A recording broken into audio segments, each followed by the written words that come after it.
കേരളം തനിക്ക് വേണ്ടി കാത്തിരിക്കുന്നു. ഒപ്പം തനിക്ക് പകരം വീട്ടേണ്ടി വരും. വിധി ഒരുക്കി തന്നൊരു അവസരമാണ്, A golden opportunity. Dinesh Singh sir നമുക്കുള്ള ഫ്ലൈറ്റ് ടിക്കറ്റ്സ് കൊടുത്തയച്ചിട്ടുണ്ട്. എന്താ അതിന്റെ തീരുമാനം? എനിക്ക് പോണം സാർ. അന്ന് എന്നെ ഒന്നും അല്ലാതാക്കി ജീവച്ഛവമാക്കി വലിച്ചെറിഞ്ഞപ്പോ വിലപ്പെട്ടതെല്ലാം ഇട്ടെറിഞ്ഞ് എനിക്ക് താങ്ങായി തണലായി എന്നോടൊപ്പം ഇറങ്ങിപ്പോന്നവളാണ് എൻ്റെ ഇന്ദിര. ഇന്ന് ഞാൻ തിരിച്ചു ചെല്ലുമ്പോൾ എനിക്ക് ശക്തിയായി ആവേശമായി ഇവളും എന്നോടൊപ്പം ഉണ്ടാവണം. നിന്നോടും എന്നെ ഞാനാക്കി മാറ്റിയ ഈ മൂർത്തി സാറിനോടുള്ള കടപ്പാട് കൂടിയായിരിക്കും എൻ്റെ ഈ തിരിച്ചുപോക്ക്.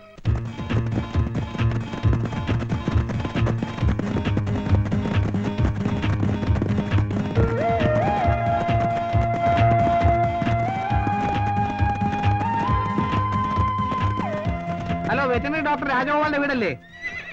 ഞാൻ എസ് ഐ അബൂട്ടിയാ. ഡോക്ടർ ഒന്ന് മരുന്ന് കൊടുത്തു, പക്ഷെ അതെല്ലാം വെള്ളം പോലെ പൊക്കോണ്ടിരിക്കുകയാണ്. അയ്യോ, അതൊന്നും പറഞ്ഞാൽ പറ്റില്ല. ഡോക്ടറിങ് വരണം. ക്ലിന്റൺ ഇവിടെ ഒന്നും കഴിക്കുന്നില്ല. ഡോക്ടർ ഒന്ന് മരുന്നാ കൊടുത്തത്. ഭക്ഷണം ഒന്നും കഴിക്കുന്നില്ല, വെള്ളം പോലും കുടിക്കുന്നില്ല ഡോക്ടർ. എന്നാ ശരി ഡോക്ടർ. അല്ല, ഇതാര്? SP വിളിച്ചു പറഞ്ഞറിഞ്ഞോ? അറിഞ്ഞില്ല. പട്ടിക്ക് മീശ വരുത്ത അമ്പട്ടൻ എന്താ കാര്യം? അമ്പട്ടനല്ല, അബൂട്ടിക്ക് കാര്യമുണ്ട്. സേവർ സാറെ കാര്യം പറ. SP-ക്ക് ഫാക്സിൽ ഓർഡർ വന്നു. എന്നെയും നിന്നെയും തിരുവനന്തപുരം ക്രൈംബ്രാഞ്ചിലേക്ക് മാറ്റി. സത്യമാണ് സേവർ സാറെ? സത്യം. നിന്റെ ഈ കുതിരകളാണ് സത്യം. അബൂട്ടിയല്ലേ പറഞ്ഞത് നമ്മളെ ഒന്ന് ആടി സാറിന് ഓർമ്മയാണല്ലോ. അപ്പം വെട്ടാൻ അറിയാവുന്നതിന്റെ കൊടുവാള് കിട്ടിയല്ലേ? അതെ അബൂട്ടി, ഇനി തലവെട്ടി തുള്ളലായിരിക്കും. വേറൊരു ഓർഡിനൻസ് കേട്ടോ. എന്താ? ഇന്ദിരാ മാഡത്തിനെ വീണ്ടും തിരുവനന്തപുരം കളക്ടറാക്കി. അപ്പൊ കൊടുവാളിന്റെ കൂടെ വടിവാളും കൂടെ ആയോ?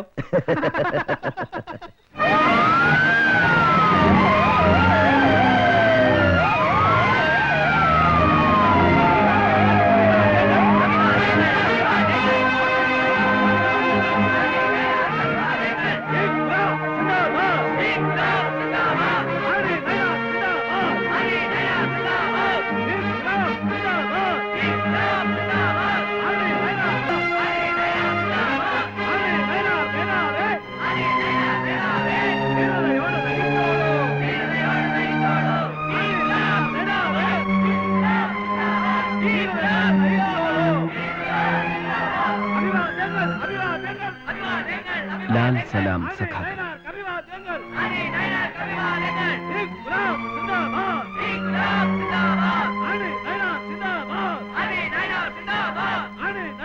ഒരു നിമിഷം, മുറിവേറ്റ് വേണം നമ്മുടെ പടനായകൻ. ഇതാ വീണ്ടും പൂർവാധികം ശക്തിയോടെ തിരികെ വന്നിരിക്കുന്നു. ഇനി തുടങ്ങാൻ നമുക്ക് പടയോട്ടം. ഇൻക്ലാബ് സിന്ദാബാദ്, ഇൻക്ലാബ് സിന്ദാബാദ്, ഇൻക്ലാബ് സിന്ദാബാദ്, അതി നയനാർ സിന്ദാബാദ്, ഇൻക്ലാബ് സിന്ദാബാദ്. ഏതായാലും അച്ഛൻ പണ്ട് താമസിച്ചിരുന്ന വീട്ടിലേക്ക് ഭർത്താവിന്റെ കയ്യും പിടിച്ച് തിരിച്ച് കയറണം എന്നുള്ള ഇന്നയുടെ വാശി നടന്നു. ഇതൊരു തുടക്കം മാത്രം. ഈശ്വരന്മാർ മാത്രമുള്ള ഇന്നയുടെ മനസ്സിന്റെയും ഈശ്വരന്മാരില്ലാത്ത ഈ ഞങ്ങളുടെ മനസ്സിന്റെയും ലക്ഷ്യം ഒന്നാണ്. ഇന്ദുവിന്റെ ഇഷ്ട ദൈവങ്ങളെ മനസ്സിൽ ധ്യാനിച്ച് അകത്ത് കയറിക്കോളൂ.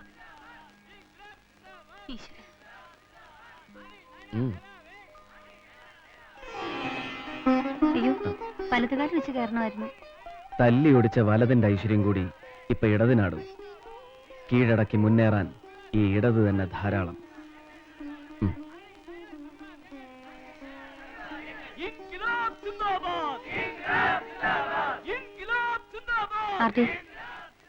സ്വന്തം എന്ന വാക്ക് പോലും നഷ്ടപ്പെട്ടവളാണ് ഞാൻ. അതിലും വലിയൊരു ദുഃഖം കൂടി എനിക്കിനി വരുത്തരുത്. ഒന്നും വേണ്ട, കഴിഞ്ഞതെല്ലാം ഞാനൊന്ന് മറന്നിരുന്നെങ്കിൽ അല്ലേ?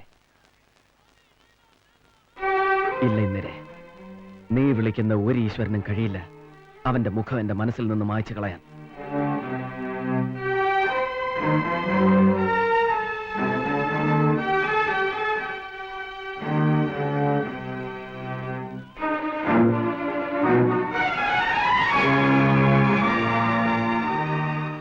ആർഡിയുടെ മനസ്സിലെ തീ കെടുത്തരുത്. ആ തീയുടെ ചൂടാണ് ആർഡിയുടെ ശക്തി. അതില്ലെങ്കിൽ പിന്നെ ആർഡിയില്ല.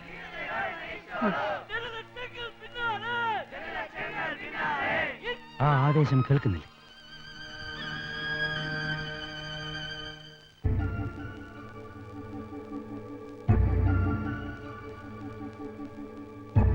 Welcome to this graveyard mister D G.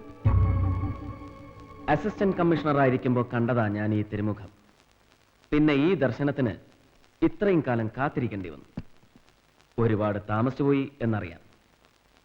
രണ്ടാം വരവ് സാറിന്റെ തലയ്ക്ക് മുകളിലൂടെ ആവണമെന്ന് എനിക്ക് നിർബന്ധമുണ്ടായിരുന്നു. അങ്ങയുടെ തലയിൽ കാൽ വെച്ച് അനുഗ്രഹിക്കണമെങ്കിൽ ഞാൻ അത്രയും ഉയരത്തിലെത്തണമല്ലോ. സഖാവ് കൃഷ്ണമൂർത്തി, ചീഫ് മിനിസ്റ്ററുടെ political secretary and personal adviser. I mean Chanakyan. വല്ലാതെ വേർത്ത് പോയില്ല പിള്ളേച്ച. ആ BP ഷുഗറും വേണമെങ്കിൽ ഒന്ന് ചെക്ക് ചെയ്ത്. ഇനി അങ്ങോട്ട് ഒരുപാട് വേർക്കാനുള്ളതാ. ഉള്ളതല്ല, ചോര. സാർ ഇരിക്കണം. No thanks. സാറിന് കുടിക്കാൻ തണുത്ത എന്തെങ്കിലും.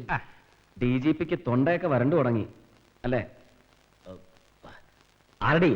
Sorry sir. വേണ്ട, തിരുത്തണ്ട സാർ.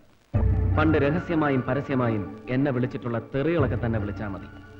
1-2 വർഷങ്ങൾക്ക് മുമ്പ് കേരള പോലീസിലെ കനകസിംഹാസനങ്ങൾക്ക് താഴെ സാറെന്ന് വിളിച്ച് സല്യൂട്ട് ചെയ്ത് നിന്നിരുന്ന ഒരു ഒബീഡിയന്റ് ഓഫീസറെ സാറിനറിയും. അവന്റെ സമയമൊന്ന് ഇരട്ടി വെളുത്തപ്പോ അവനെ തന്നെ സാറെന്ന് വിളിച്ച് പൂമാലയിട്ട് സ്വീകരിച്ചിരുത്തേണ്ട ഗതികേട് വരിക. അതും കേരള രാഷ്ട്രീയത്തിലെ ശക്തൻ തമ്പുരാക്കന്മാർ മാത്രം ഇരുന്നിട്ടുള്ള ഒരു കസേര. ഞാനാണെങ്കിൽ കൂടി അഡ്ജസ്റ്റ് ചെയ്യാൻ സമയമെടുക്കും. വല്ല ഗതിയും ഉണ്ടായിരുന്നെങ്കിൽ അവന്റെ കാലം കഴിയുന്നതുവരെ പോടാ പുല്ലേന്ന് പറഞ്ഞ് സർവീസിൽ നിന്ന് ലീവ് എടുത്ത് മാറി നിൽക്കും. അല്ലെങ്കിൽ രാജി എന്ന 2 അക്ഷരം നീട്ടിയെഴുതി അവന്റെ മോന്തയ്ക്ക് വലിച്ചെറിഞ്ഞു കൊടുക്കും. അവന്റെ രണ്ടാം വരവിന്റെ വെടിക്കെട്ട് അവസാനിപ്പിച്ചിരിക്കും. ഇല്ല പിള്ളേ, നിങ്ങളത് ചെയ്യില്ല. ഞാനത് സമ്മതിക്കില്ല. I want you in flesh and blood. എന്തോന്നാടോ ഈ പെട്ടിക്കകത്ത്? വല്ല ക്ഷൗരക്കത്തിയോ സാങ്കല്ലോ വല്ലോ ആണോ? അല്ല സാർ. സാർ ആവശ്യപ്പെട്ട പോലെ കമ്മീഷൻ മയാപ്പിള്ള കേസ് ഡയറിയും വീഡിയോ ടേപ്പും ഇതിനകത്തുണ്ട് സാർ. മകസ റിപ്പോർട്ടും പോസ്റ്റ്മോർട്ടം റിപ്പോർട്ടും. മായാപ്പിള്ള ആത്മഹത്യ പ്രവണതയുള്ള സ്ത്രീയായിരുന്നു. അത് തെളിയിക്കുന്ന ഡോക്ടർ ശാന്തകുമാരിയുടെ സർട്ടിഫിക്കറ്റും ഇതിനകത്തുണ്ട് സാർ. ആഹേ, ശാന്തകുമാരി ഗൈനക്കോളജിസ്റ്റ് അല്ലേ? അതെ. തന്റെ വീക്ക്നെസ് അതെ. എടോ, ഈ കണ്ണി കണ്ട വയറ്റാറ്റുകളുടെ അല്ലാതെ ഏതെങ്കിലും തലയ്ക്ക് സ്ഥിരതയുള്ള സൈക്കാട്രിസ്റ്റിന്റെ ലെറ്റർ ഹെഡിനകത്ത് ഒരു സർട്ടിഫിക്കറ്റ് ഉളുത്താൻ തന്നെ കൊണ്ട് പറ്റിയില്ല. ഈ ചെത്ത് പിള്ളേർ കരുത്തേക്കെടുത്തുകൊണ്ട് പുലിത്തലയല്ല സാറിന് തോളത്തിരിക്കുന്നത്. അശോക സംഭവ അതിനൊരു വിലയുണ്ട്. അത് അണിയുന്നവന്റെ വില. അത് സാറിനില്ല. തണുത്തതെന്തെങ്കിലും ഒന്ന് പോണോ? സേവിയർ, തിയേറ്റർ റെഡിയല്ലേ? സർ.